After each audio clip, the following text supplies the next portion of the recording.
শয়তান আল্লাহকে চ্যালেঞ্জ দিয়েছিল, আল্লাহ আপনি তো জান্নাতে ঢোকাতে পারবেন না, এতগুলো জান্নাত কেন বানালেন? জাহান্নাম আরো বেশি হলে ভালো হতো। আল্লাহ বললেন কেন? শয়তান বলে, আল্লাহ এই সবগুলারে আমি ওয়াসওয়াসা দিয়ে মুনাফিক বানিয়ে নাস্তিক বানিয়ে জাহান্নামে ঢুকাবো। আমি চ্যালেঞ্জ দিলাম, ডান দিক থেকে ধোকা দেব, বা থেকে, সামনে থেকে, পেছন থেকে, নিচ থেকে, রগের শিরা উপশিরায় ঢুকে, মাজরাত দাম যেখান দিয়ে রক্ত চলাচল করে ওখানে ঢুকেও আমি ধোকা দেব। আপনি জান্নাতে ঢুকাবেন কেমনে? আল্লাহ বললেন তুমি আমারও চ্যালেঞ্জ দাও, এত বড় সাহস? ওকে ডান, আই টেক ইউর চ্যালেঞ্জ।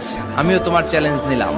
তুমি আজীবন ধোকা দিবা, আজীবন তুমি গুমরা করবা, বেনামাজি বানাবা, জালিম বানাবা।